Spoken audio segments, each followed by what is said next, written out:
यशोदानन्दन व्रजजनरञ्जन यशोदा यमुनातीरावनचारी यमुनातीरावनचारी यमुनातीरावनचारी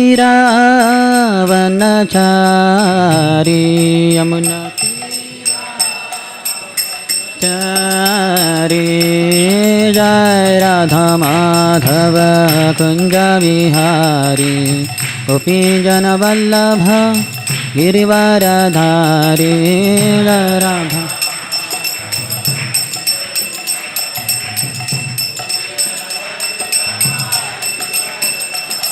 हरे कृष्ण कृष्ण कृष्ण हरे हरे हरे राम राम राम हरे हरे।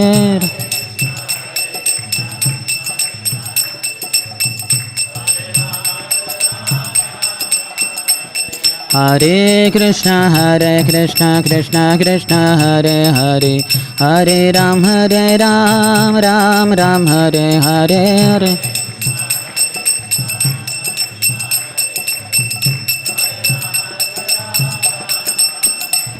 हरे कृष्ण कृष्ण कृष्ण हरे हरे हरे राम राम राम हरे हरे हरे कृष्ण।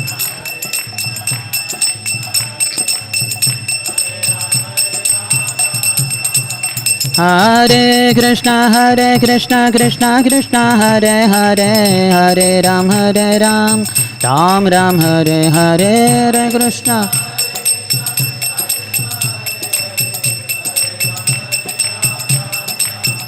हरे कृष्ण कृष्ण हरे हरे हरे राम राम हरे हरे हरे कृष्ण।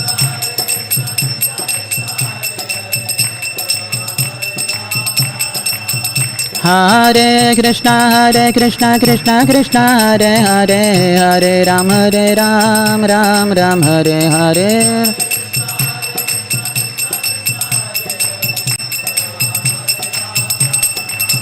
हरे कृष्ण हरे हरे हरे राम राम हरे हरे।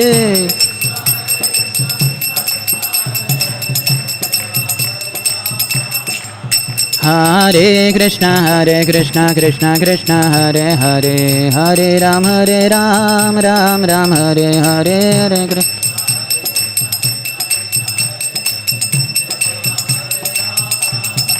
हरे कृष्ण कृष्ण हरे हरे हरे राम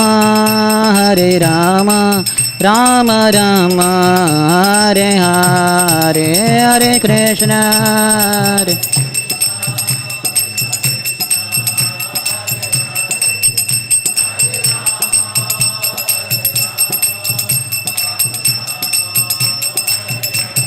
जय गौरानिताय गौरानिताय गौरानिताय जय गौरानिताय गौरानिताय।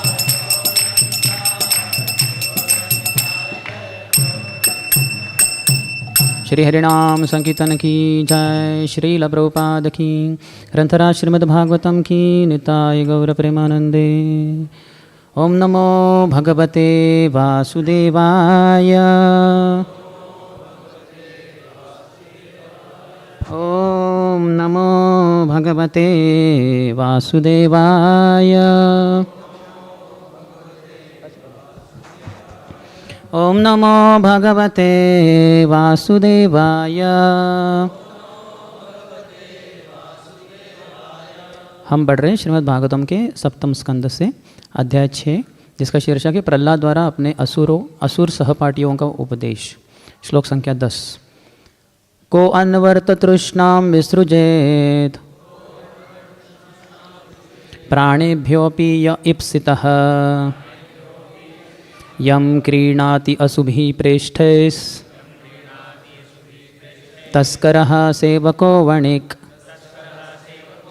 को अन्वर्थ तृष्णां विसृजेत् प्राणेभ्योऽपि य ईप्सितः यं क्रीणाति असुभिः प्रेष्ठैस् तस्करः सेवको वणिक् कोऽन्वर्थतृष्णां विसृजेत् प्राणेभ्योऽपि य ईप्सितः यं क्रीणाति असुभिः प्रेष्ठैस् तस्करः सेवको वणिक्। तो एक प्रभु जी और एक माता जी लीड करेंगे।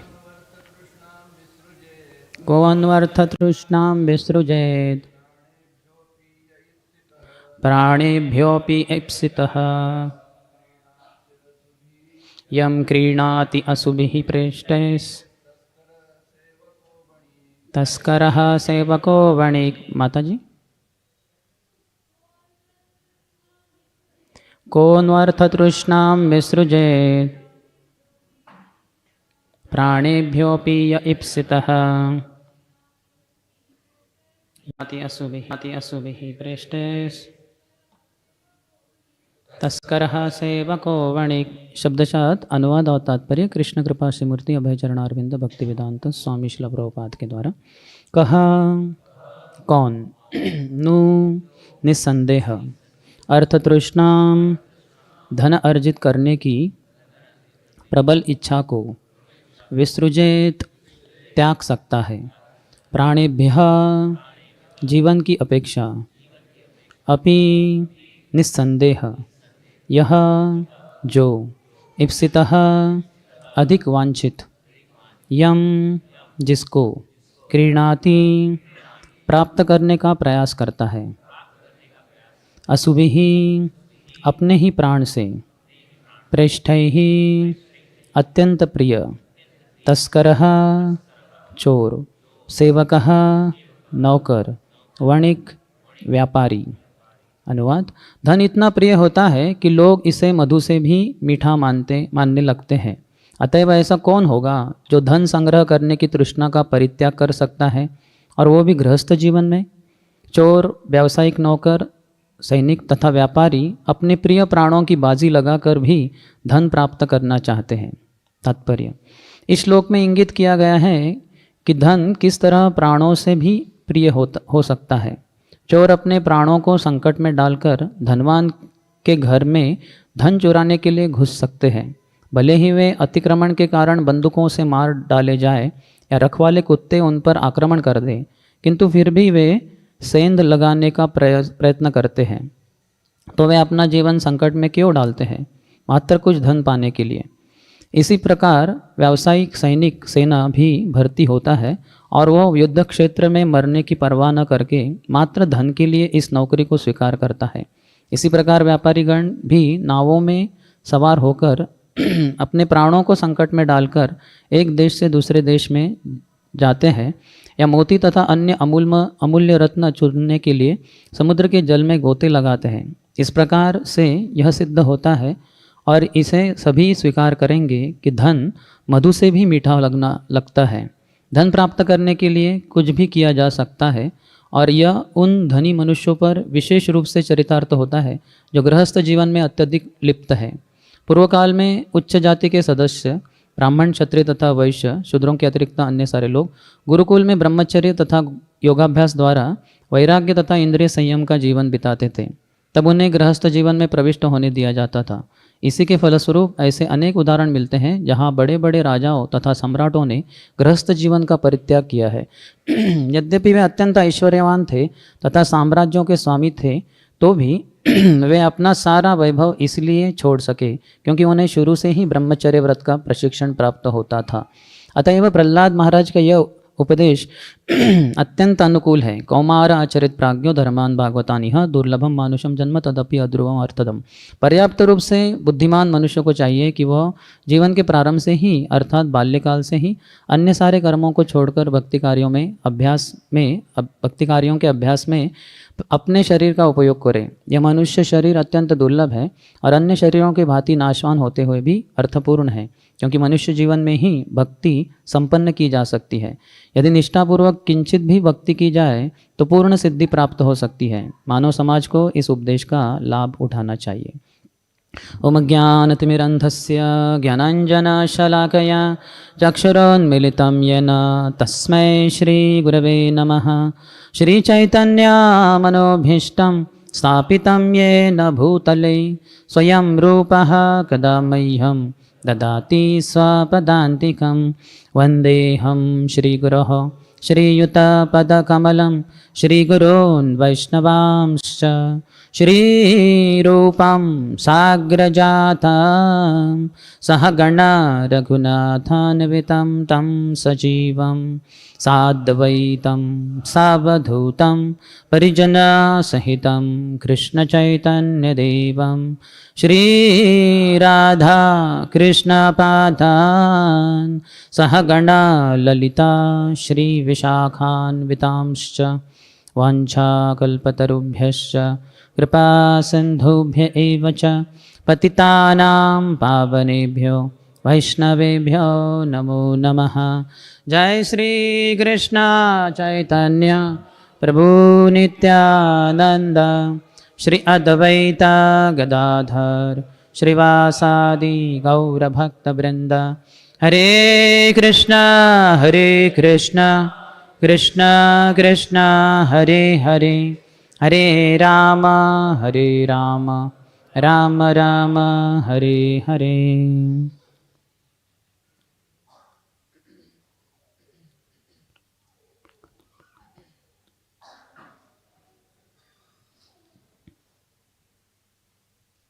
हरे कृष्ण। आज सुबह की इस प्रातःकालीन श्रीमद् भागवत कक्षा में उपस्थित सभी भक्तों का हार्दिक स्वागत है।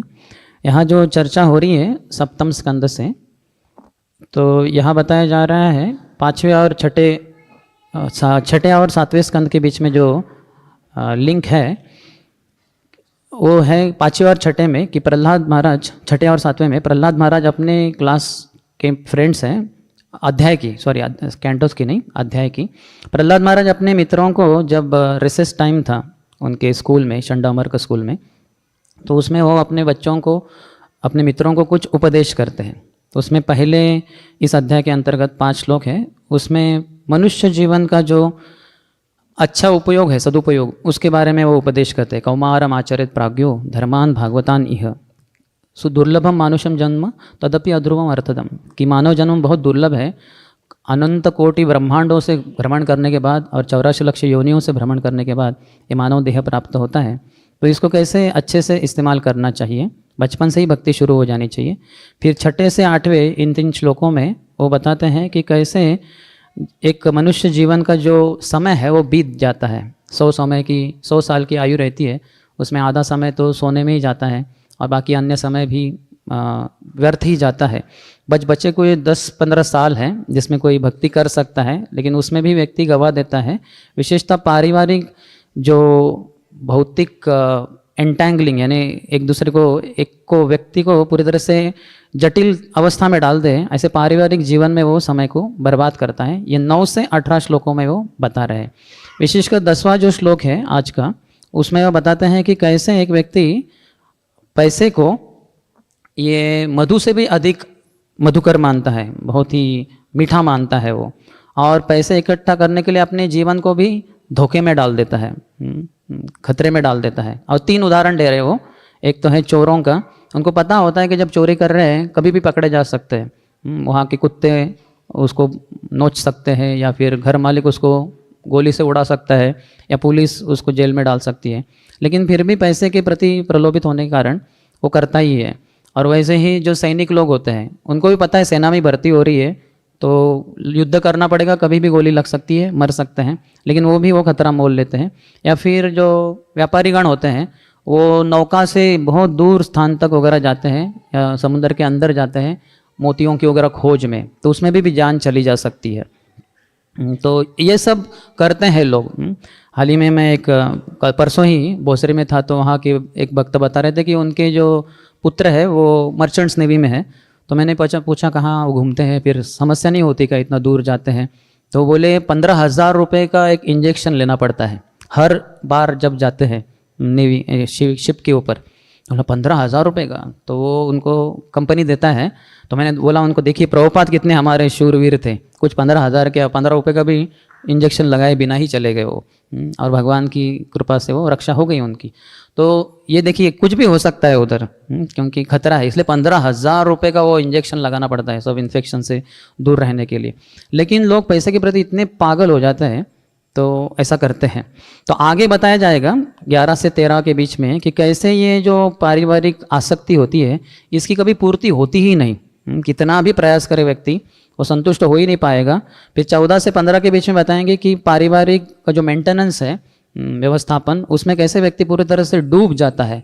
16 में बताया गया है कि जो बड़े बड़े विद्वान लोग हैं वो भी पारिवारिक जीवन में फंस जाते हैं, और कितना दुर्लभ है एक गृहस्थ को, एक विवाहित व्यक्ति को मुक्ति प्राप्त करना, प्रायः नामुमकिन है उसके लिए।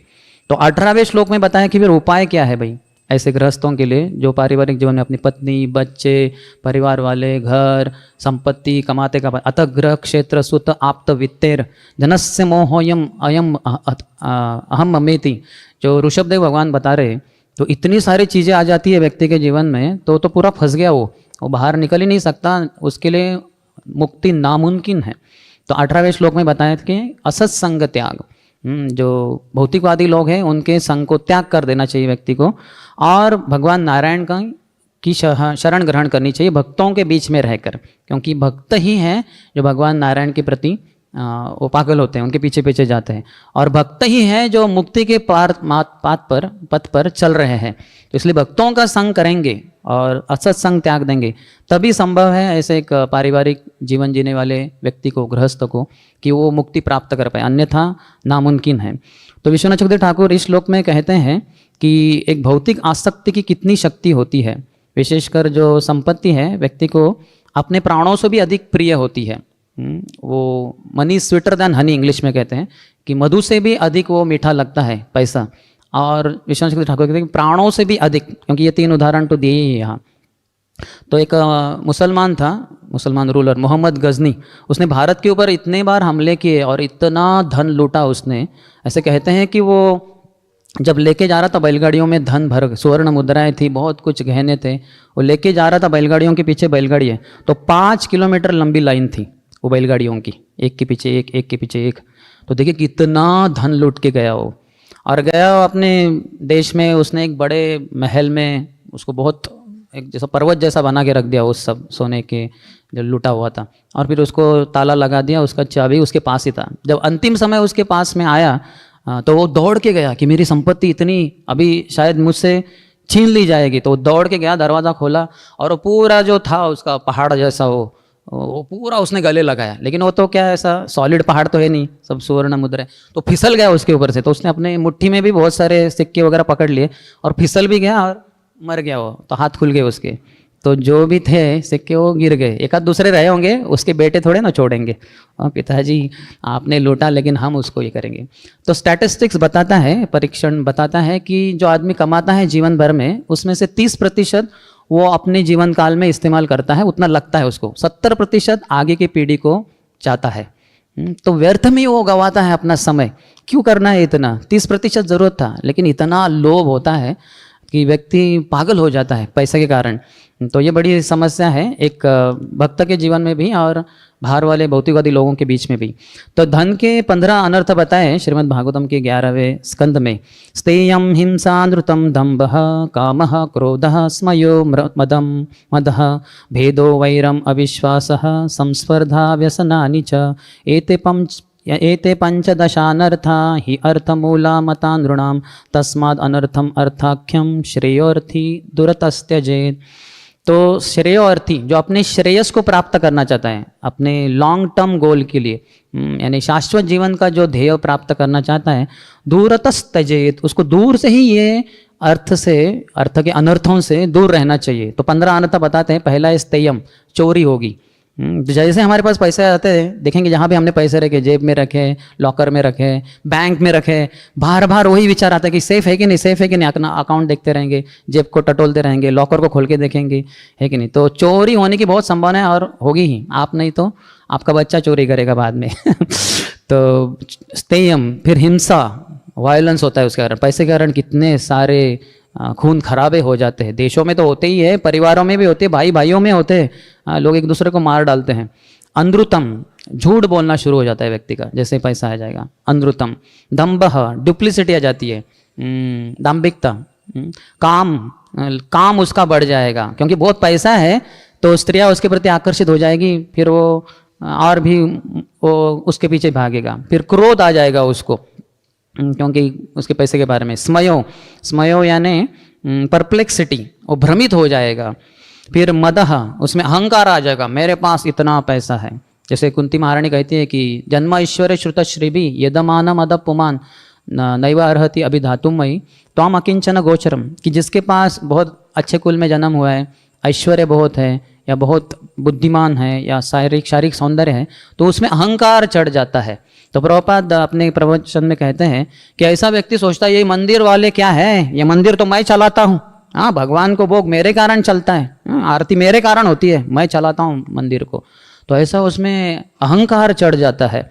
तो भगवान को फीलिंगली एकदम भावपूर्ण तरीके से वो पुकार नहीं सकता, हे कृष्ण, हे गोविंद, हे गोपीजन वल्लभ, जैसे द्रौपदी माता पुकारी थी क्योंकि उनका सर्वस्व ही छीन के लेके जा रहे थे। तो ऐसी भावना से, करुण भावना से, हृदय से वो पुकार ही नहीं सकता, उल्टा उसमें तो अहंकार चढ़ जाता है। तो अहंकार उसको भगवान से दूर लेके जाएगा। भेदो, डिसएग्रीमेंट्स होते हैं, वो एक दूसरे के साथ यानी पटता नहीं लोगों का। वैरम, उनका वैर हो जाता है, शत्रुत्व हो जाता है। अविश्वास, तो पैसे के कारण व्यक्ति दूसरे के ऊपर विश्वास नहीं रखता। संस्पर्धा, उसमें स्पर्धा हो जाती है कि उसका इतना पैसा, मेरा उससे भी ज़्यादा होना चाहिए। व्यसनानीच, और फिर उसमें और खतरे हो जाते हैं, जैसे वो स्त्रियाँ आ जाएगी उसके जीवन में, गैम्बलिंग करेगा वो, गैम्बलिंग यानी जुआ खेलेगा वो, और इंटॉक्सिकेंट्स, वो मद्यपान इत्यादि शुरू कर देगा। एते पंचदश अनर्थः, ये पंचदश है, पंच और दश 15 अनर्थ है। ही अर्थमूला मता नृणाम, तो ये सब पैसे के कारण है, एकमात्र पैसे, अर्थमूल है इसका, अर्थमूला।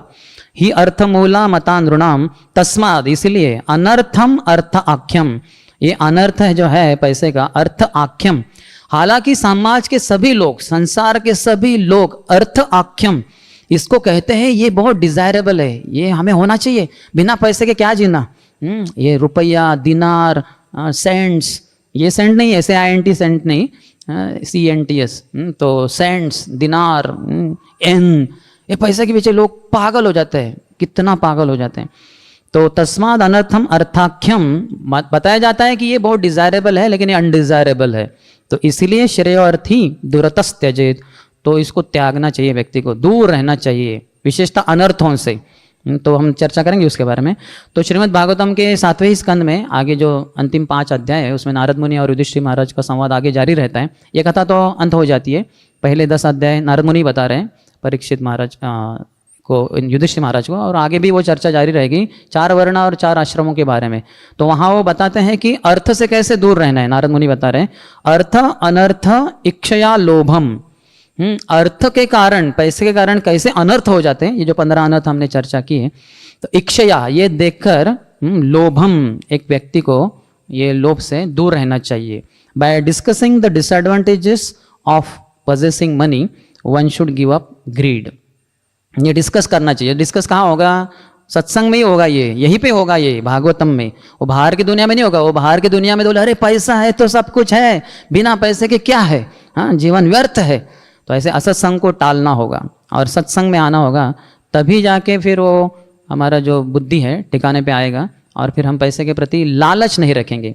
पैसे की ज़रूरत है इस संसार में, लेकिन उसका सदुपयोग कर पाएंगे।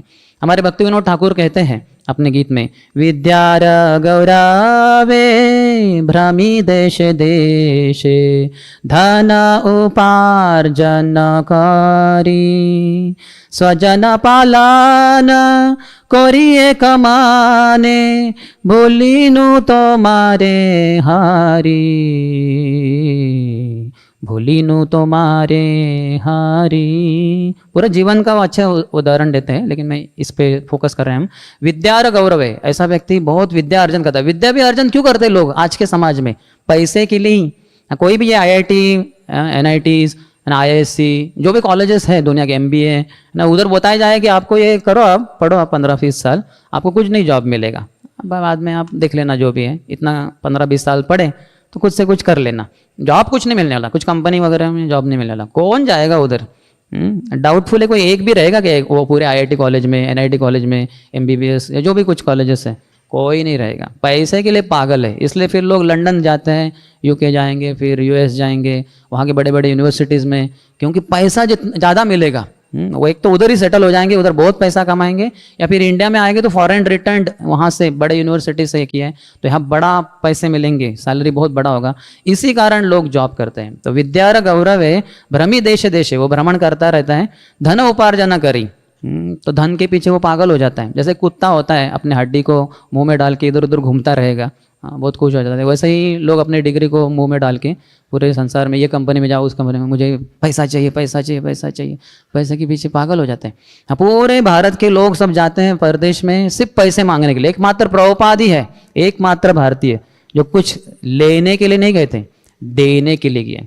सबसे बड़ा धन कृष्ण प्रेम, प्रेम धन विना व्यर्थ दरिद्र जीवन, दास करी वेतन मोरे देह प्रेम धन। चैतन्य महाप्रभु खुद उदाहरण दे रहे 20वें अध्याय में अंत्य लीला के, कि कैसे सबसे बड़ा संसार का धन है प्रेम धन, और उसके बिना, प्रेम धन बिना व्यर्थ, जीवन व्यर्थ है, दरिद्र है। सबसे बड़ा भिखारी हो, वो बिल गेट्स हो या अंबानी हो या कोई भी हो, वो सबसे बड़े भिखारी हैं, क्योंकि उनके पास प्रेम धन नहीं है। जिसके पास प्रेम धन है वो सबसे बड़ा धनी व्यक्ति इस संसार। और शिला प्रभुपाद है, वो अमेरिका में गए, उनको लंदन में वगैरह पूछा था कि आप एयरपोर्ट पे ही कि आप क्यों आए स्वामी जी हमारे देश में, हाँ, ऐसे वो भोंकते, कुत्ते जैसे भोंकते, वैसे भोंकते वो लोग इमिग्रेशन ऑफिसर्स वगैरह।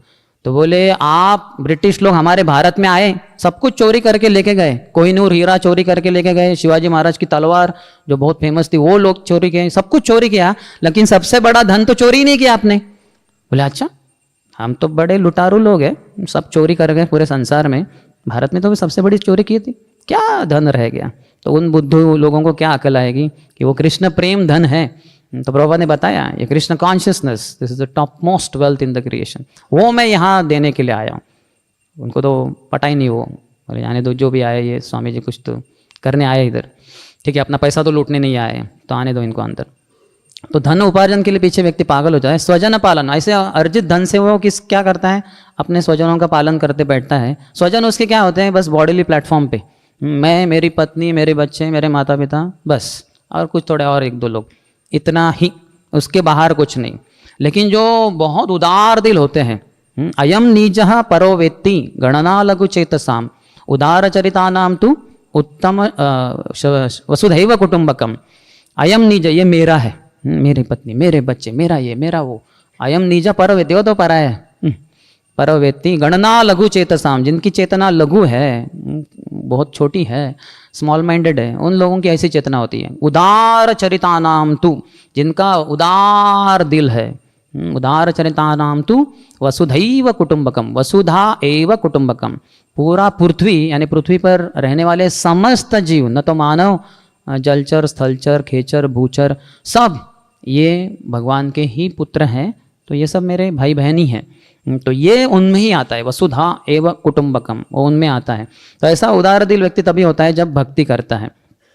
तो एक तो तरह देखा जाए तो हमारे मेंटेनेंस के लिए ज़्यादा कुछ ज़रूरत नहीं है। विशेषतः जो भिक्षुक होते हैं, ब्रह्मचारी, वानप्रस्थ और सन्यासी, उनके लिए सुखदेव गोस्वामी कहते हैं, चिराणि किम पथि न संति दिशन्ति भिक्षाम नैवांग्रिपा परभृता सरितो अपि आयुष्यन रुद्धा गुहा की अजितो अवति नोपसन्नान कस्मात् भजन्ति कवयो धन दुर्मदान्धान। तो बहुत सारे उदाहरण दे रहे हो। चिराणि किम पथि न संति दिशन्ति भिक्षाम, क्या रोड के ऊपर बहुत सारे कपड़े जो लोग फटे हुए, फेंके हुए, क्या पड़े नहीं है? क्या उसको उठाकर साधु लोग पहन नहीं सकते?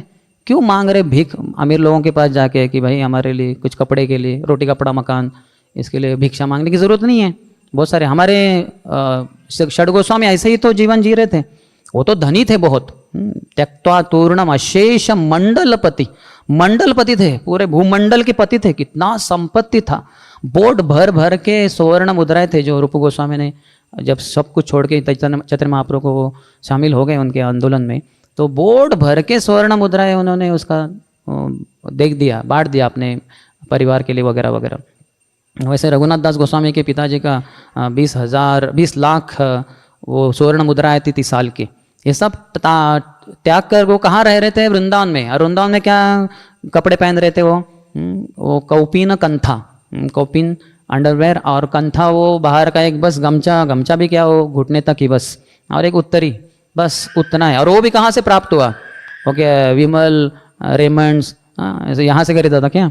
नहीं, वो ब्रांड नहीं था वो। जो ब्रजवासी लोग कपड़े पहनते थे, बाद में फटे हो गए, फटे होने के बाद और सिलवा के जो और फट गए, फिर से सिलवाए, फिर अभी कुछ समाज के बहुत सारे लोग ताने मार रहे, कितने फटे कपड़े पहन रहे हो, त्याग दो उसको। फिर ब्रजवासी लोग फेंक देते थे यमुना किनारे। फिर ये रूप गोस्वामी, सनातन गोस्वामी, जीव गोस्वामी, रघुनाथ दास गोस्वामी, रघुनाथ भट्ट गोस्वामी या गोपाल भट्ट गोस्वामी, इनमें से कोई एक तो उसको उठा लेते थे, उसको धोते थे, और कुछ निरमा, रिंस, टाइड, ऐसे कुछ वॉशिंग पाउडर से नहीं, वो पत्थर से ऐसे उसको धोते थे, और बस जितना निकला मैल उतना निकला, और उसी को पहन लेते थे। तो कितना ना ऐसे हमारा जीवन जी सकते हैं, अर्थात जो भिक्षुक है, ब्रह्मचारी, वानप्रस्थ और सन्यासी लोग। चिराण किम पति न संति दिशम दिवीक्षाम नैवांग्रिपा पर भ्रतो सरितो अपि नयुष्यन। तो घर की वगैरह क्या जरूरत है? पेड़ के नीचे सो जाओ। अंग्रिपा जो पेड़ है उनके नीचे सो सकते हो, आपको शेल्टर, आश्रय देने के लिए तैयार है। सरितो अपि आयुष्यन, पानी तो नदी में बह ही रहा है, बस क्या ज़रूरत है? यहाँ तक कि ग्लास की भी ज़रूरत नहीं, बोलते हैं कि ये भगवान की अंजुलि दी है भगवान ने, 2 हाथ, कप बना दो इसका और इसी से पी जाओ। रुद्धा गुहा की अजितो अवति नौपसन्नान, जो गुफाएं हैं बहुत सारी, तो उसमें व्यक्ति सो सकता है या अपने घर के रूप में इस्तेमाल कर सकता है, जो वैरागी जीवन जी रहे वो। और अलमाइटी गॉड, सुप्रीम लॉर्ड, जो सबसे शक्तिमान है, क्या वो आपको आश्रय नहीं देंगे? क्यों आप मूर्खता करके अमीर लोगों के पास अपने हाथ फैला रहे हो और भीख मांग रहे हो, कृपया कुछ धन दे दो? अरे वो तो धन के कारण अंधे हो गए, वो धनांध लोग हैं। जैसे कामांध होता है, मदांध होता है, वैसे धनांध होता है। धन के कारण अंधा हो जाता है व्यक्ति, सोचता है कि मेरे पास इतना धन है, और वो बुद्धिमान नहीं है वो।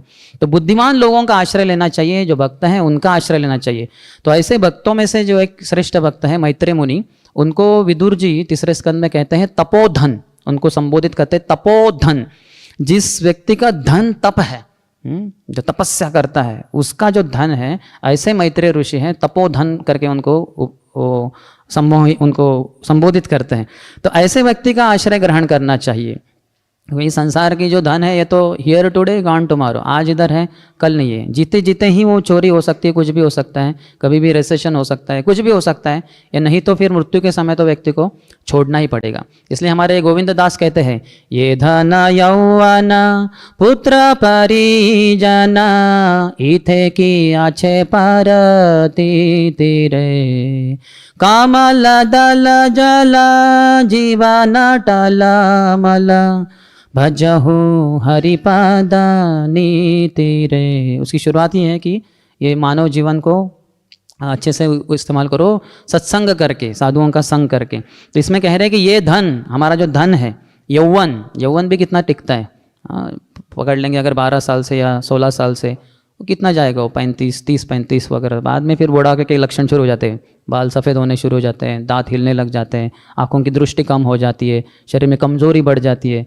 बस व्यक्ति को समझ में आता है कि ये नहीं है, अभी यौवन चला गया। ये धन यौवन पुत्र परिजन, पुत्र जो परिवार वाले हैं, इथे की आचे परितिथि, इसका कब का क्या गारंटी है? ये सबका सब कुछ काम के नहीं है एक तरीके से। इसलिए तो गजेंद्र का उदाहरण आता है, इतना शक्तिशाली राजा था वो पूरे जंगल का, त्रिकुट पर्वतों में, और उसकी इतनी शक्तिशाली पत्नियां और बच्चे थे, लेकिन एक मगरमच्छ के द्वारा पकड़ा क्या गया वो, उसको कोई मदद नहीं कर पाया। तो उसकी शारीरिक शक्ति, उसका पूरा जो पोजीशन था, जंगल का राजा था, वो नहीं मदद कर पाई, न तो उसकी पत्नियां जो हथनियाँ थी, या फिर उसके जो बच्चे थे, कोई नहीं मदद कर पाया। उल्टा वो बाहर चले गए और रोते रह गए, उसका और डिस्करेज कर दिया कि सॉरी, हम आपके थे ही नहीं, यानी आपके लिए थे ही नहीं कभी, आप खुद ही रक्षा कर पाए तो कर पाए, नहीं तो हम देखेंगे कैसे आपकी मृत्यु होती है धीरे धीरे। तो ये व्यक्ति को समझ में आता है कि कोई भी मुझे मदद नहीं कर पाएगा। तो इसलिए भगवान ही एकमात्र जिनका आश्रय हमें लेना चाहिए, वो लेंगे तो फिर विशेष है। तो कुंती महारानी वही कहते हैं कि जितना जन्म ऐश्वर्य श्रुत शिवी में व्यक्ति मगरूर होता है, अहंकारी बन जाता है, उतना भगवान की शरण ग्रहण करने में असमर्थ हो जाता है। और एक श्लोक है, न भजन्ति को मनीषणाम स इज्जाम हरिर अधनात्म धन प्रियो रसज्ञ श्रुत धन कुल कर्माणाम मदैर्ये विदधति पापम अकिंचनेषु सत्सु मैं इंग्लिश में पढ़ता हूँ, the supreme personality of godhead becomes very dear to those devotees who have no material possessions. भगवान उनको प्रिय होते हैं या भगवान को वो प्रिय होते हैं जिनके पास कुछ भी धन नहीं है, निर्धन है। त्वाम अकिंचन गोचरम, कुंती महारानी कह रही है कि भगवान आप उनकी संपत्ति हो जो अकिंचन है, किंचित यानी कुछ तो, अकिंचित कुछ भी नहीं है उनके पास, लेकिन कौन है उनके पास? कृष्ण है। कृष्ण वो धन है, सबसे बड़ा धन। चौराग्रगण्यम पुरुषम नमामि, जो कह रहे हैं बिलोंगल ठाकुर, ऐसे चोरों में से चोर, सर्वश्रेष्ठ चोर कृष्ण जो है, जो लक्ष्मीपति है, उनको भक्त अपने हृदय रूपी कारागृह में बंद कर देते, कारागृह में बंद कर देते हैं। भगवान बाहर जा ही नहीं सकते। आगे कहते हैं वो but are fully happy in possessing the devotional service of the Lord. लेकिन भक्त होते हैं, भक्ति में इतने मस्त रहते हैं, पूरी तरह से आनंदित रहते हैं। Indeed the lord relishes the devotional activities of such devotees. ऐसे भक्तों के भक्ति में कार्यों को भगवान आस्वादन करते हैं। Those who are puffed up with material education, wealth, aristocracy and fruitive activity are very proud of possessing material things. जो ये जन्म ऐश्वर्य श्रुत श्रीभी में अहंकारी बन जाते हैं, तो वो भगवान भौतिक चीज़ों को ही प्राप्त करते हैं। And they often deride the devotees, वो भक्तों को दोष देते हैं, निंदा करते हैं। Even if such people offer the lord worship, the lord never accepts them. ऐसे लोग भगवान को कुछ अर्पण भी करें तो भगवान स्वीकार नहीं करते, क्योंकि भक्तों की निंदा कर रहे हैं, भगवान कैसे स्वीकार करेंगे उसको। तो हमें इस संसार के धन को प्राप्त करने के पीछे पागल नहीं होना चाहिए, उस संसार के धन के पीछे पागल होना चाहिए। तो वही हमारे नरोत्तम दास ठाकुर महाशय श्री प्रेम भक्ति चंद्रिका के अंतर्गत बताते हैं 6 में से 5 अनर्थों को हम कैसे नियंत्रण कर सकते हैं, कैसे शुद्ध कर सकते हैं। तो लोभ के लिए बताया, लोभ साधु संगे हरि कथा। साधुओं के संग में, जैसे हम कर रहे हैं अभी, साधुओं के संग में हरि कथा सुनकर हम हमारे लोभ को शुद्ध कर सकते हैं। यही समय जो हम 1 घंटा बैठे भागवतम में, बाहर बैठ के हम बहुत पैसा कमा सकते हैं। कुछ लोग 10-15 रुपए कमाएंगे, कुछ 100-200 रुपए, कोई 1-2 हज़ार, कोई हो सकता है 1-2 लाख रुपए भी 1 घंटे में कमा सकते हैं। तो लेकिन इस संसार की संपत्ति इधर ही रह जाएगी। लेकिन इसी समय अभी हम यहाँ बैठे हैं भागवतम में, तो हम उस संसार की हरि कथा, जो गोलोक वृंदावन में भगवान की कथाएं हुई है या फिर यहाँ हुई है, तो उसको हम श्रवण करके भगवान के प्रति आसक्त हो जाएंगे। और फिर ऐसी आसक्ति से हम भगवत धाम जाने के लिए पात्र बनेंगे। और ये हरि कथा का निष्कर्ष हरि नाम है। गोलोकेर प्रेम धन हरि नाम संकीर्तन, ये गोलोक का प्रेम धन है, सबसे बड़ा धन। इसके सामने दुनिया का समस्त संसार का सभी जो चीज़ें हैं वो फीकी पड़ जाती है। कुछ भी इसके सामने मायने नहीं रखता। पूरे संसार की समस्त जो संपत्ति एक बाजू में रख दे और हरे कृष्ण महामंत्र दूसरे बाजू में रख दे, तो ये सब फीका पड़ जाता है, उसकी कुछ वैल्यू ही नहीं। नाम सम वस्तु नाही ये भव संसारे, नामे से परम धन कृष्णेर भांडारे। श्री हरिदास ठाकुर चैतन्य महाप्रभु को बता रहे श्री हरिनाम चिंतामणि के अंतर्गत, नाम सम वस्तु नाही ये भव संसारे। इस संसार की सभी जो चीज़ें हैं उसकी तुलना हरिनाम से की ही नहीं जा सकती। ठीक है भाई, उधर की जो चीज़ें हैं गोलोक वृंदावन की, वैकुंठ जगत की, उनसे तो तुलना कर सकते नहीं, उसमें उसकी भी तुलना नहीं कर सकते। नामे से परम धन, ये परम धन है। कृष्णेर भंडारे, कृष्ण के भंडार में, कृष्ण का जो भंडार है उसमें कितने हीरे मोती जवाहर होंगे, लेकिन उसमें भी सर्वश्रेष्ठ हरि नाम ही है। क्यों? तो परम पूज्य भक्तिचारू महाराज बताते हैं, क्योंकि भगवान के पास सब संपत्ति है, एक ही संपत्ति नहीं है, एक ही चीज़ नहीं है, वो है हमारा हृदय। तो जब हृदय से कोई गाता है हरे कृष्ण कृष्ण कृष्ण हरे हरे, हरे राम राम राम हरे हरे, तो भगवान को उस व्यक्ति का हृदय प्राप्त हो जाता है। तो जो भगवान की कमी है वो पूर्ति हो जाती है। इसलिए भगवान के भंडार में, गोलोक वृंदावन में भी उनके भंडार में जो कमी है वो हरि नाम से ही पूर्ति होती है। ओके ना, हम सर्वस्य प्रभो मत्तः सर्वं प्रवर्तते इति मत्वा भजन्ते माम बूधा भाव समन्विता। प्रभुपाद का ट्रांसलेशन है, they worship me with all their hearts, यानी he worships me with all his heart. वो भक्त जो है जानता है कि मैं भौतिक और आध्यात्मिक संसार का मूल हूँ, मुझे से सब कुछ आता है। तो वो व्यक्ति जो बुद्धिमान है वो अपने हृदय से मुझे शरण आता है। तो इस तरह से अगर भक्तों के हम संग में रहे तो उस संसार के धन को प्राप्त कर सकते हैं। तो चॉइस इज अवर्स, हम इस संसार के धन को चाहते हैं कि उस संसार के धन को चाहते हैं? इस संसार के धन के पीछे असत्संग में पीछे पड़ेंगे तो हो सकता है उस संसार के धन को हम खो बैठे। तो जो बुद्धिमान है वो खोता नहीं उस धन को। तो इस संसार के धन को त्याग सकते हैं, उसमें कुछ प्रॉब्लम नहीं है। तो एक जगह पे प्रभुपाद तात्पर्य में लिखते हैं, the test of a perfect devotee is that he sees Govinda everywhere in this universe, even in every atomic particle, अंडांतरस्थ परमाणु चयांतरस्थम। एक भक्त की ये विशेषता है कि वो सब जगह पे भगवान को ही देखता है। प्रहलाद महाराज का उदाहरण है, जो अंधा हिरण्यकश्यपु बोल रहा है तुम्हारे भगवान रहते किधर है? बोले वो तो सब जगह पे। अच्छा सब जगह पे, ये खंबे में है क्या? हाँ ये खंबे में भी है, क्योंकि वो देख पा रहे थे। जैसे हम खंबे को ही देखेंगे और सोचेंगे राजस्थानी कौन सा ये स्टोन है करके, लेकिन वो तो भगवान के स्थावर जंगम देखी न देखी तारा मूर्ति, सर्वत्र है निज इष्ट देव स्फूर्ति। वो न तो स्थावर को देख रहे थे, न तो जंगम को देख रहे थे, सब जगह पे भगवान को ही देख रहे थे। तो भगवान सब जगह पे देख पाते हैं, भगवान के उत्तम अधिकारी भक्त। This is the perfect vision of a devotee. ये भक्त की साफ दृष्टि है। इस संसार में लोग विजन 2020 जो होती है एयर पायलट्स की वगैरह, उसके पीछे पागल हो जाते, लेकिन सबसे बड़ी दृष्टि तो प्रेमांजन छुरित चक्षु है। तो वो इसलिए कहते हैं कि नारायणमयम धीरः पश्यन्ति परमार्थिनः जगत धनम मयम लुब्धः कामुकः कामिनी मयम।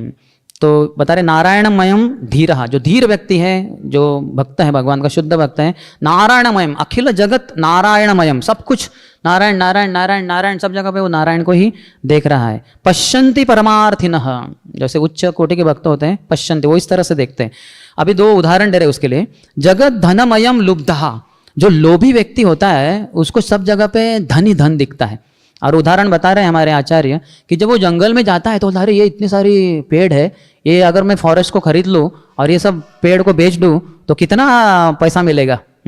या हो सकता है फिर इससे ये पेड़ को बेच के पेपर मिल में बहुत सारा पेपर बनेगा और मेरा बहुत लखपति करोड़पति बन जाऊंगा मैं।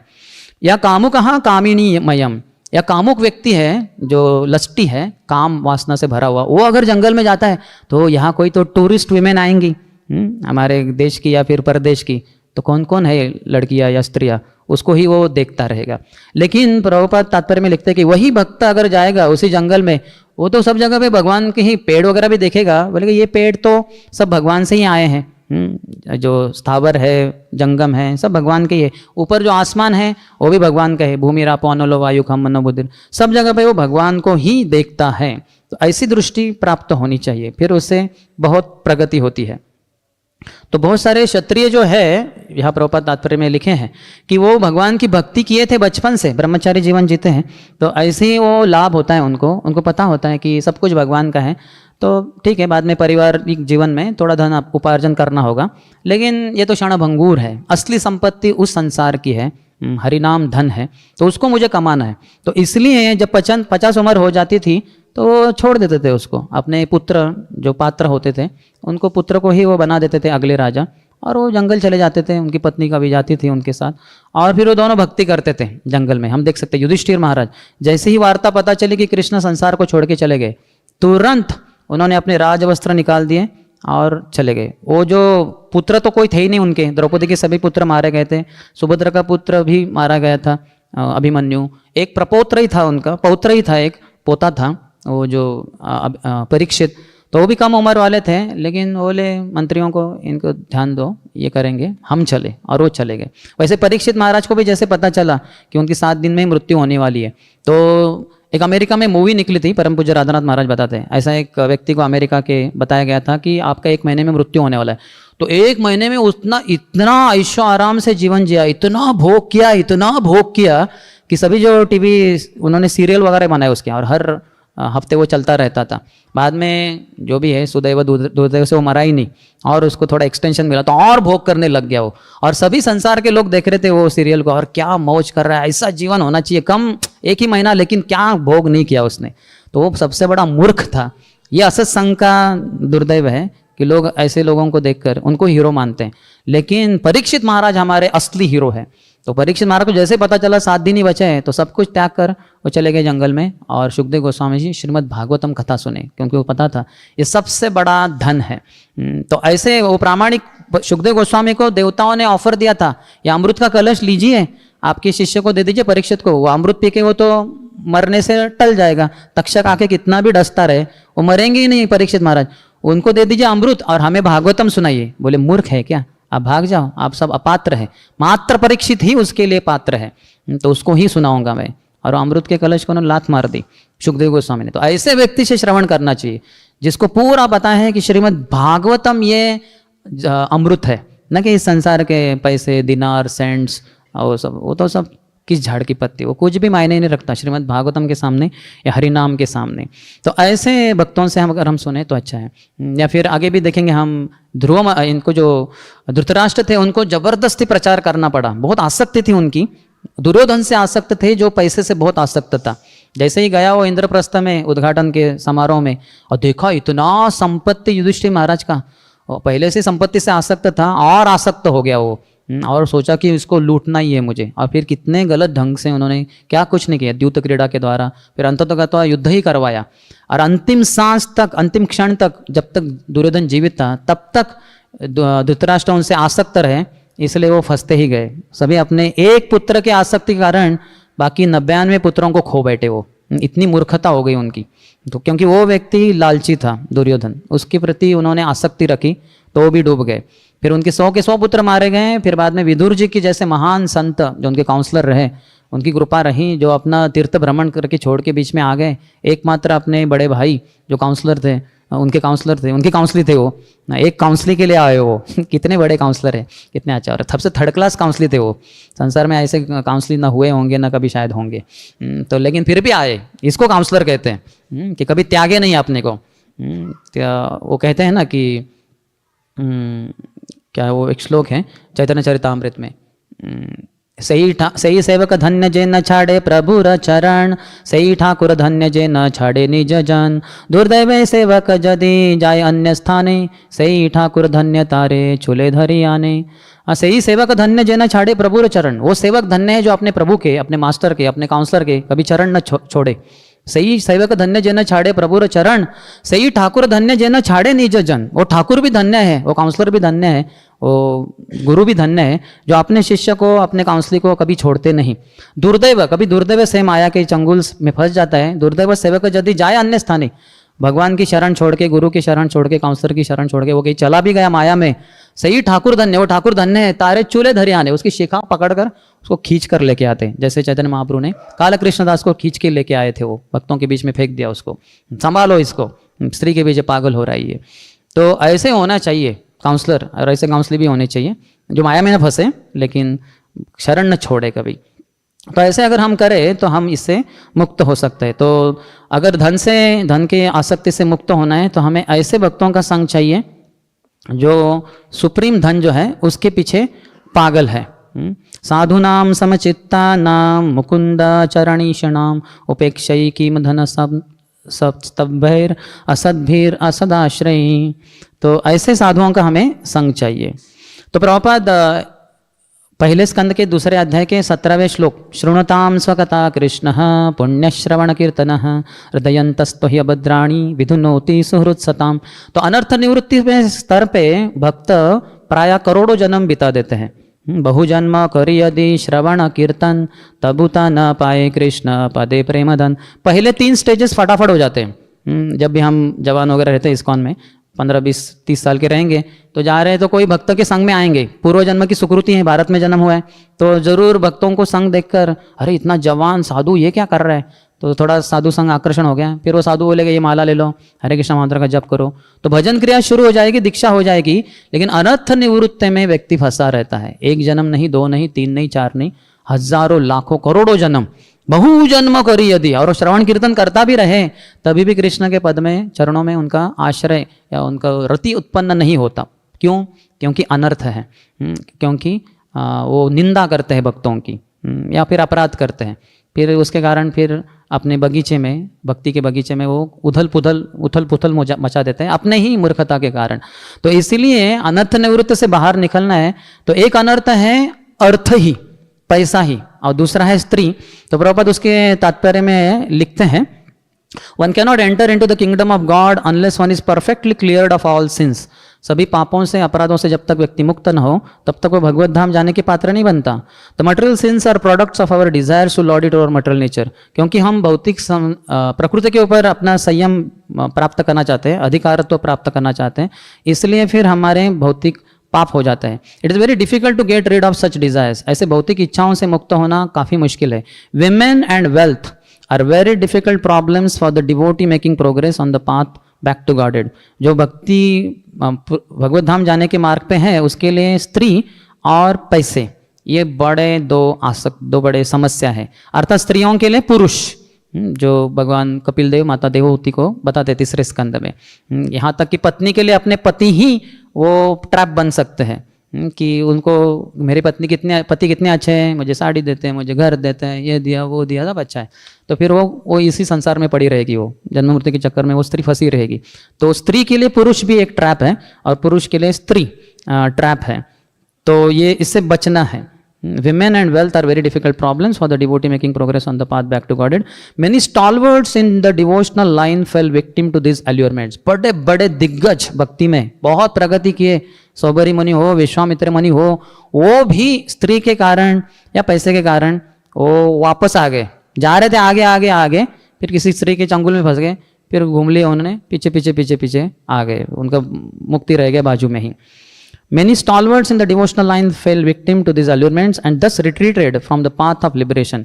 But when one is helped by the Lord himself, the whole process becomes as easy as anything by the divine grace of the Lord. लेकिन भगवान मदद करे, भगवान की कृपा से ये जो प्रक्रिया है बहुत आसान हो जाती है। अगले पैराग्राफ में प्रभुपाद लिखते हैं, to become restless in the contact of women and wealth is not an astonishment. स्त्री के संग में या फिर पैसे के संग में चल बिचल हो जाना, चंचल बन जाना, ये कुछ बड़ी बात नहीं है। Because every living being is associated with such things from remote time, क्योंकि हर जीवात्मा काफी समय से इसके संग में है। प्रैक्टिकली इमेमोरियल, अनंत काल से हम प्राय स्त्री और पैसे के संग में है, तो उसके कारण चल बिचल और बढ़ जाती है। And it takes time to recover from this foreign nature. इस फॉरेन नेचर से बाहर आने के लिए समय लगता है। But good news is this is foreign nature, ये हमारा नेचर नहीं है।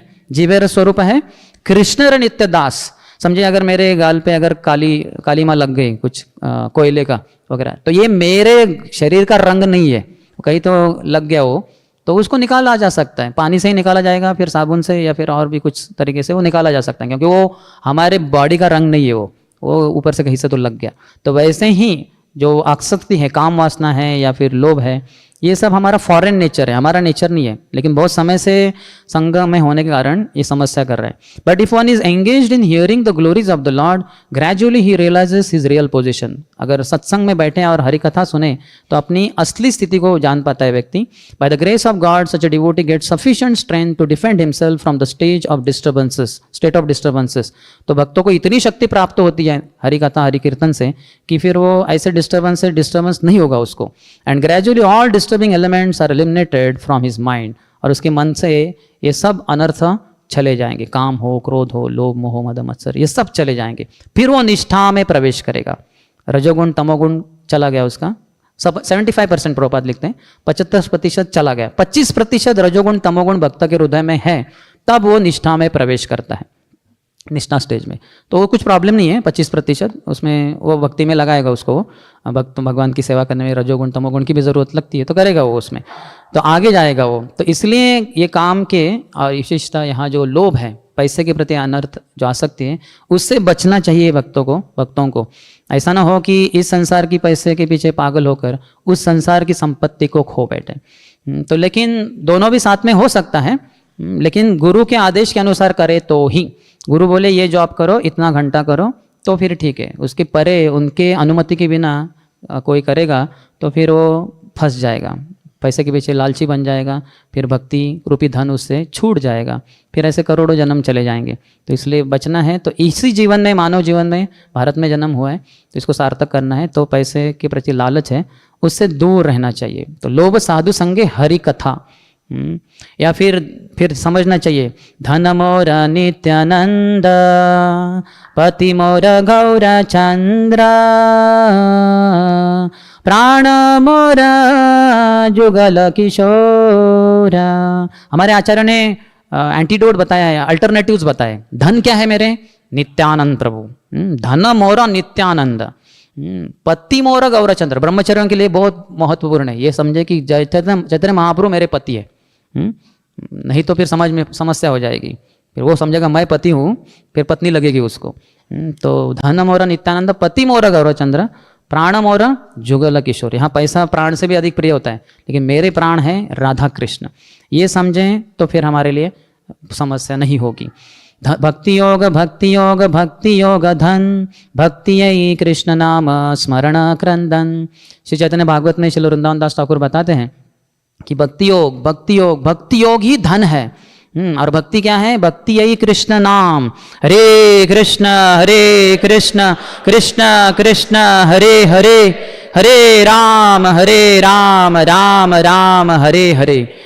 भक्ति यही कृष्ण नाम। थोड़ा हायर लेवल पे कृष्ण स्मरण। नाम तो बहुत पुकारते हैं हम, स्मरण ही नहीं होता भगवान का, क्योंकि अनर्थ जब तक है और जब तक हम अपराध करते हैं तब तक एक भक्त को, साधक को भगवान के दर्शन नहीं हो पाएंगे। हरे यानी श्रीमती राधा रानी, कृष्ण और राम यानी कृष्ण, ये उसको सामने आएगा ही नहीं, उसके आंखों के सामने समझ में आएगा ही नहीं। परम पूज्य गोपाल कृष्ण महाराज बताते हैं कि जब हरे कृष्ण बोलते हैं हम, तो स्वाभाविक रूप से भक्तों को भगवान राधा कृष्ण के दर्शन होते। 12वें अध्याय के 8वें श्लोक के तात्पर्य में प्रभुपाद लिखते हैं भगवगीता में कि when a devotee chants Hare Krishna, Radha the internal potency of the lord, Krishna and his internal potency are dancing on the tongue of the चैंटर।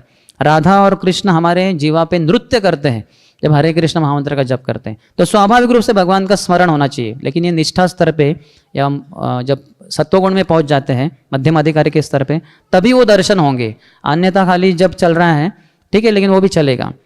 कम से कम नींद को अवॉइड करना चाहिए और मन को भटकने से बचाना चाहिए। हरि नाम को श्रवण करना बहुत महत्वपूर्ण है, तभी वो भगवान का स्मरण होगा।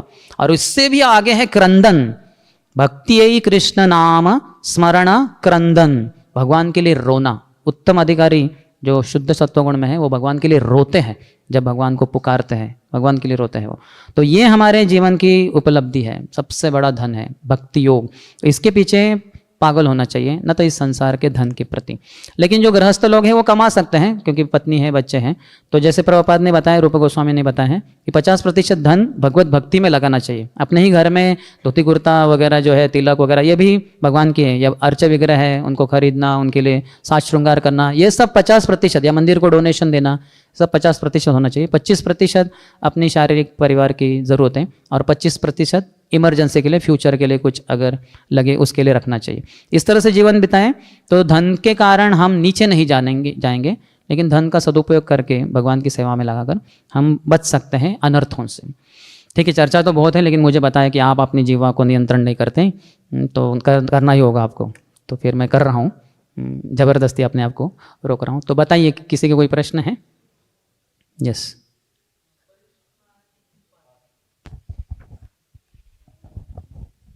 हरे Krishna Prabhu ji, my question is कि परीक्षित महाराज का पात्र होते भागवतम ऐकायला, गॉड्स का नहीं? क्योंकि वो तो भौतिक संसार के स्त्री पैसे इसमें ही थे ना। देवता लोग कौन होते हैं? तेतम भुक्त्वा स्वर्ग लोकम विशालम, जो इस संसार में जो पुण्य कृत्य करते हैं और भोग की और अधिक अच्छी इच्छा करते हैं, तो वो लोग देवता लोग बनाए जाते हैं। वो शुद्ध भक्त नहीं रहते, उसमें से कुछ शुद्ध भक्त बनते हैं या होते हैं, लेकिन नहीं तो प्रायः सभी वो कर्म मिश्रित भक्त रहते हैं। तो इसलिए वो अपात्र है। जो 84 लाख योनियों में 80 लाख तो अदर है, लेकिन 4 लाख मानव योनि है, उसमें सबसे ऊपर शुद्ध भक्त रहते हैं, फिर उसके बाद देवता रहते हैं, फिर उसके बाद फिर अन्य बहुत सारे हैं। ठीक है, पीछे भी एक प्रश्न है।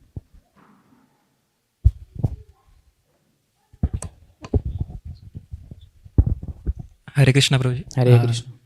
अब मेरा क्वेश्चन है कि आपने बताया कि निष्ठा के स्टेज पे जब जाते हैं फिर भी 25% रजोगुण और तमोगुण। प्रभुपाद ने बताया है कि 75 ऑलमोस्ट रिड्यूस, नष्ट प्रायेषु, प्रायेषु यानी 75% अनर्थात आउट, 25% बचते हैं। तो आपने बताया कि वो सेवा में उसका यूज कर सकते हैं। हाँ, तो थोड़ा सा शक्ति चाहिए ना रजोगुण के कारण। थोड़ा मंदिर वगैरह बांधने के लिए भी रजोगुण लगता है थोड़ा सा।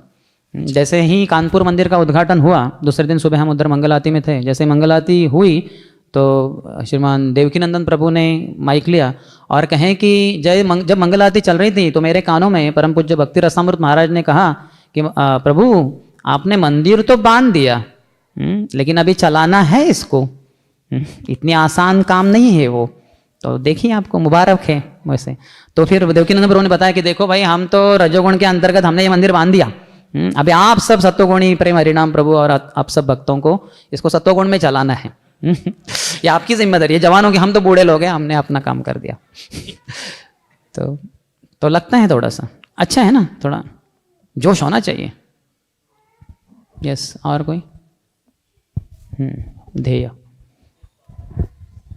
हरे कृष्ण। हाँ, वो संभव है क्या अर्थ के अनर्थों से दूर रहना? वो संभव है। तो यहाँ हमारे कितने सारे गृहस्थ हैं। कल ही मैं जब कैब में आ रहा था वहाँ से दिघी से, हमारे AIT यूथ सेंटर से, तो जो श्रीमान चला रहे थे गाड़ी, ड्राइवर, तो उनका नाम गणेश हजारे कुछ, तो सोलापुर के आगे रहते, यहाँ हड़पसर में रहते। तो वो उनको वो बता रहे थे मुझे कि उनके बेटे, मैंने पूछा, मैं सब ड्राइवर को सब पूछता हूँ उनके बारे में, आपकी विवाह हुआ है क्या, बच्चे कितने, नाम क्या है, कौन से स्कूल में पढ़ते हैं, कितना एनुअल यह रहता है। तो उन्होंने बताया कि छोटा तो 3 साल का है लेकिन बड़ा 3री में है, तो वो सेमी जो मीडियम होता है उसमें, तो उसमें पढ़ रहा है, तो 20,000 रुपये साल का खर्चा। मैंने बोला कि मराठी मीडियम में कितना होता है फिर? बोले तो फ्री ऑफ कॉस्ट है। बोले फिर उसमें क्यों नहीं डाला?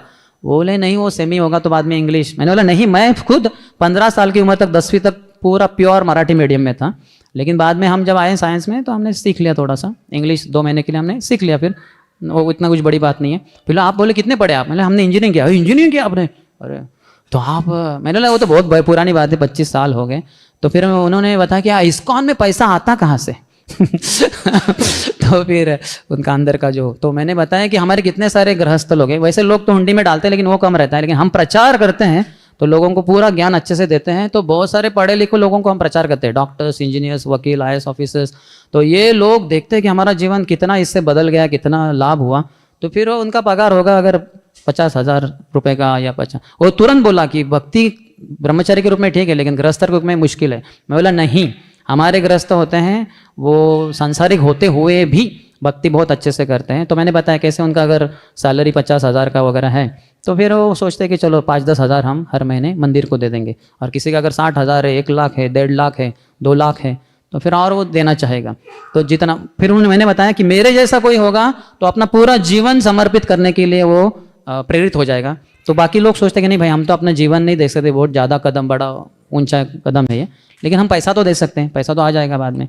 तो इसलिए वो अपना धन देते हैं। तो इसी कारण हमारा इस्कॉन चलता है और पैसे की कभी कमी नहीं पड़ेगी। फिर उन्होंने बताया, मैंने बताया उनको, यत्र योगेश्वर कृष्ण यत्र पार्थो धनोधर तत्र श्री विजय भूति दुआनितिर मतिर्मवा। जहाँ कृष्ण है, अर्जुन है, भगवान है, भक्त है, वहाँ श्री बहुत संपत्ति आएगी, वहाँ विजय आएगा, कभी पराजय नहीं होगी, भूति एक्स्ट्रा ऑर्डिनरी पावर रहेगी, असामान्य शक्ति और नैतिकता रहेगी। फिर मैंने उदाहरण दिया प्रभुपाद का ही उनको कि प्रभुपाद हमारे 40 रुपये लेके चले गए मालवाहू जहाज के ऊपर 38 दिन का प्रवास करके, और फिर बाद में अभी इस्कॉन के इतने बड़े बड़े मंदिर हो गए। उन्होंने 40 रुपये तो अमेरिका में कुछ खर्च भी नहीं किए, लेकिन उन्होंने भक्ति दी, सबको कृष्ण दिए, तो लोग बड़े उत्साही हो गए, उन्होंने दिया। और फिर मैंने बताया मायापुर में हमारा मंदिर बन रहा है, कलकत्ता के बाजू में।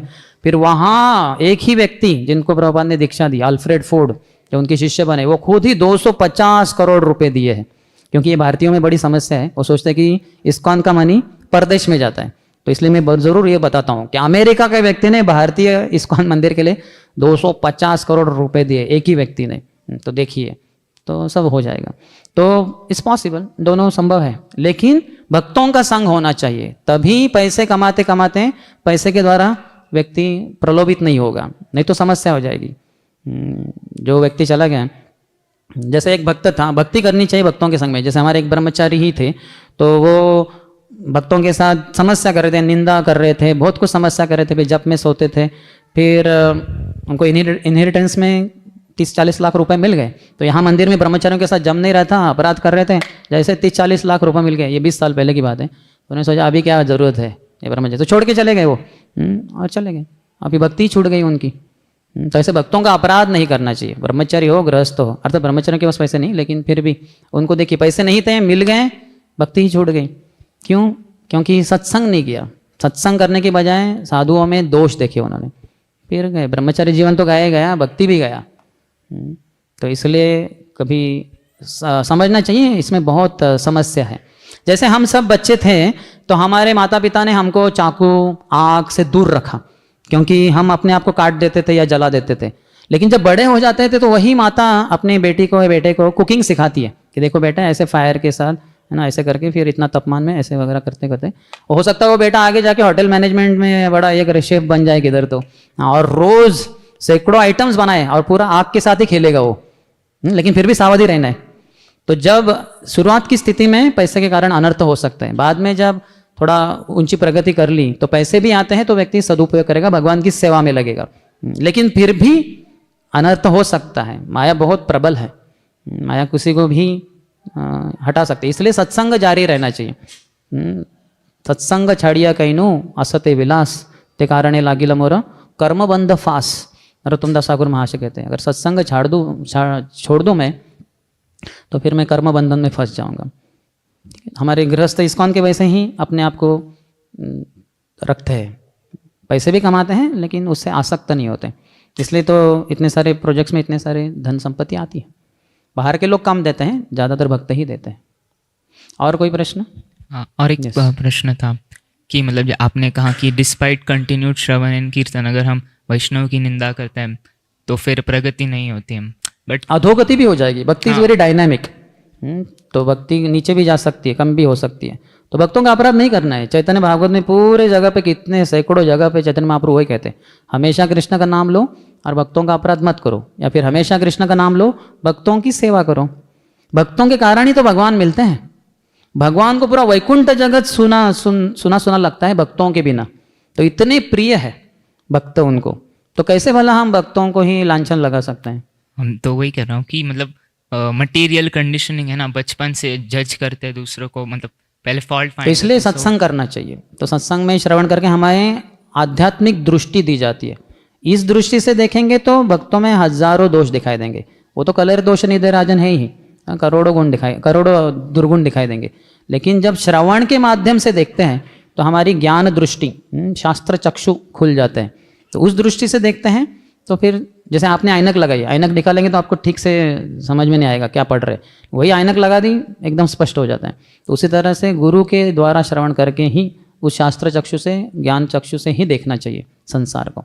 इसलिए अधिकाधिक श्रवण करना चाहिए। नहीं करेंगे श्रवण तो फिर भक्तों के करोड़ों दुर्गुण दिखाई देंगे और अपराध करते बैठेंगे। लेकिन वो जितना सत्संग करते हैं उतना भक्तों में गुण ही गुण दिखाई देते हैं। एक गुण ही काफ़ी है कि वो हरिनाम ले रहे, 16 माला कैसे भी ले, सो जाए पूरे 16 माला में मंदिर हॉल में, लेकिन वो आत्मा उस शरीर के अंतर्गत उस मंदिर में बैठी है जहाँ सभी भक्त जप कर रहे, हरे कृष्ण कृष्ण कृष्ण हरे हरे, हरे राम राम राम हरे हरे। इतना भी काफ़ी है। जैसे हमारे गृहस्थों के बच्चे ऐसे इधर जब हम शुरू करते हैं तो वो लोग सो जाते हैं इधर मैट के ऊपर 7:30 तक। लेकिन वो भाग्यशाली लड़के हैं, लड़कियां हैं वो सब बच्चे, क्योंकि सभी बाकी सब भक्त इतना जोर जोर से भगवान को पुकार रहे, रो रहे, भगवान क्या हो रहा है जब मेरा, तो वो सुन रहे, वो आत्मा सुन रही है। सौभाग्य है। एक अच्छा गुण देखना चाहिए। आपने It would give to others also. हरे कृष्ण। हरे कृष्ण। तो आप धन के बारे में बता रहे थे प्रभु जी। तो जैसा देखा जाता है कि युधिष्ठिर महाराज, बलि महाराज या अम्बरीश महाराज, प्रहलाद महाराज, ये बड़े बड़े धनी थे, फिर भी भगवान को प्राप्त कर लिया। तो हम क्यों धन को त्यागे? हम क्यों धन को त्यागे? हाँ। क्योंकि उन्होंने त्यागा बाद में। जब तक गृहस्थ है तब तक रखिए वही तो बात की है हमने। जब तक गृहस्थ थे वो भी धनी ही थे, राजा थे, राजर्षि थे, मंडलपति थे, लेकिन 50 साल की उम्र में उन्होंने सब अपने पुत्रों को दे दिया और वो चले गए। है कि नहीं? वो जो वेश्या जिसका हरिदास ठाकुर ने उद्धार किया वो तो काफ़ी धनी थी, उसका नाम लक्ष्य हीरा कहते हैं। एक रात को वो वेश्या चाहिए आपको है ना जिसको, तो उसको 1 लाख हीरे देने पड़ते थे। 1 लाख हीरे, यानी पता नहीं हो थोड़ा ये है, लेकिन फिर भी बहुत धनी थी वो। हरिदास ठाकुर ने क्या, सब त्याग दो, ये पैसा कमाया गलत तरीके से, उसका पाप से कमाया होता पैसे, तो सब त्याग दो। तो वो तो त्याग ही दिया उसने, ब्राह्मणों को वैष्णव को दे दिया, बाल भी मुंडवा दिए जो हरिदास ठाकुर ने बोले ही नहीं थे, और एक वस्त्र साड़ी पहन के बस आ गई और वो कुटीर में रही और रोज 3 लाख हरिनाम लेती रही। नामाचार्य हरिदास ठाकुर के एकमात्र फॉलोअर संसार में वो ही बनी वेश्या। तो गुरु के आदेश के अनुसार हमें चलाना चाहिए। तो गुरु नहीं कहेंगे कि गृहस्थ आश्रम के दरम्यान आप पैसे छोड़ दो, नहीं, वो बोलेंगे पैसे कमाओ, अपना घर भी एक मंदिर है, पत्नी वगैरह वो सब मंदिर के रेसिडेंट्स जैसे हैं, तो उनको संभालो आप। लेकिन एक समय आएगा तो उसमें अगर त्यागने को बोलते हैं गुरु तो त्यागना चाहिए। फिर त्यागना यानी अगले पीढ़ी को दे दो आप, या मंदिर को दे दो और आ जाओ आप इधर, वैसे। हरे कृष्ण। और कोई? Yes, Jagdish Prabhu.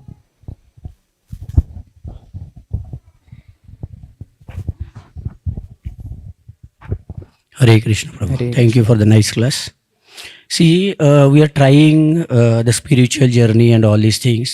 Everywhere just you have mentioned कि भाई सत्संग होना चाहिए, सत्संग होना चाहिए, सत्संग के कारण ही ये सारी चीज़ें पॉसिबल होती है। तो बहुत लोग ऐसे हैं जो स्ट्रगल कर रहे हैं भक्ति में, जिनको सत्संग चाहिए, उनको भक्ति चाहिए, लेकिन उनको कुछ फैमिली रिस्पॉन्सिबिलिटी या कुछ चीज़ के लिए उनको सत्संग नहीं मिल पाता है। तो ऐसा सत्संग नहीं मिल पाता है। सत्संग नहीं मिल पाता है और ले नहीं पाते हैं, उनके कुछ जवाबदारी होंगे या कुछ भी और अलग कारण होंगे। तो ये क्या कारण है जिसके कारण उस आदमी को सत्संग मिलता है और वो उसमें टिका रहता है और आगे बढ़ता है, और एक क्या कारण है जिस कारण उनको नहीं मिलता है, जिनकी इच्छा भी है लेकिन सत्संग नहीं मिल पाता है? तो क्या एक्सप्लेन? नहीं, प्रभुपाद ने जो 19वां अध्याय है रूप शिक्षा में बताया है सब कुछ, कि सब जो अनर्थ क्या क्या आते हैं एक भक्त के जीवन में वगैरह, कुटी नाटी, जीव हिंसन वगैरह, वो सब बताया है उसमें, आप डिटेल्स में पढ़ सकते हैं। लेकिन अगर उसकी इच्छा है तो भगवान सब योजना कर देंगे उसके लिए। और पूर्व जन्म की कितनी भक्ति हुई है उसके ऊपर भी आधारित है। किसी ने बहुत अधिक भक्ति की तो बहुत ही वैष्णव कुल में ही जन्म है, या फिर ब्राह्मण कुल में जन्म है, या फिर धन संपत्ति बहुत है क्योंकि वो वैश्य या फिर क्षत्रिय परिवार में है, तो पैसे के कारण कुछ समस्या है ही नहीं उसको, तो बहुत है, तो फिर उसको क्या समस्या है? तो मंदिर में अच्छे से भक्ति कर सकता है अच्छे से वो। अन्यथा भी अगर साधुओं का संग, लव मात्र साधु संगे सर्व सिद्धि होए, हम देखते कितने सारे उदाहरण हैं शास्त्रों में, जो कुछ दिन पहले प्रश्न भी पूछा गया था कि उन भक्तों ने बस गांव में एक बार गुरु के आए, उनका श्रवण किया, उनसे दीक्षा ले ली और वो गुरु चले गए, जीवन में कभी मिले ही नहीं, लेकिन गुरु के आदेश के अनुसार जीवन जीते रहे और फिर उन्होंने भगवान की प्राप्ति कर ली। अपने हृदय में सत्संग ग्रहण किया उन्होंने गुरु महाराज के, और बाजू में भगवान ने उनको प्रदान किया, बाकी अन्य गुरु भाई वगैरह उनका शरण उनको मिली, उनका सत्संग मिला। तो जहाँ इच्छा है वहाँ मिल जाता है। Where there is a will there is a way, where there is a weak will there is a weak way, where there is a strong will there is a strong way, where there is no will no way. तो सत्संग में हर बार सत्संग से हमें यही प्रेरणा मिलती है कि और सत्संग लेना चाहिए, और तो वो जाएगा आगे। खींचने वाले तो बहुत रहेगी, माया तो खींचेगी ही खींचेगी। और जो जवान है, जो थोड़ा सा जवान है ना, जो कम है भक्ति में, नया है, उसको माया का ज़्यादा ये रहेगा। लेकिन अगर वो भी भक्त अगर सत्संग करे या भक्तों का आश्रय ग्रहण करे, इसलिए तो हमारा आश्रय पद्धति है, काउंसलर स्वीकार करते हैं या फिर गुरु स्वीकार करते हैं, फिर वो गुरु बचाते हैं हमें। यहाँ तक कि बताएं शास्त्रों में, प्रभुपाद ने तात्पर्य में लिखा है कि जो मध्यम अधिकारी है विशेषकर, और उत्तम अधिकारी भी, उनको कनिष्ठ अधिकारी भक्तों की रक्षा करनी चाहिए। जैसे हमारे बच्चे होते हैं छोटे छोटे, तो वो अपने से नहीं रक्षा कर पाएंगे अपनी, तो इसलिए माता पिता का कर्तव्य बनता है। तो उसी तरह से मध्यम अधिकारी, उत्तम अधिकारी, वरिष्ठ भक्तों का ये कर्तव्य बनता है कि उनको बचाए, उनको अच्छे मार्गदर्शन करे। लेकिन उसकी भी जिम्मेदारी है कि उसको स्वीकार करे, नहीं तो वो चिल्ला चिल्ला कर कह रहे हैं कि ऐसे करो, वो उनके विपरीत कुछ और ही कर रहे हैं, फिर क्या कर सकते हैं? Nothing can be done for such a person. ठीक है, और कोई माताजियों का प्रश्न? कोई?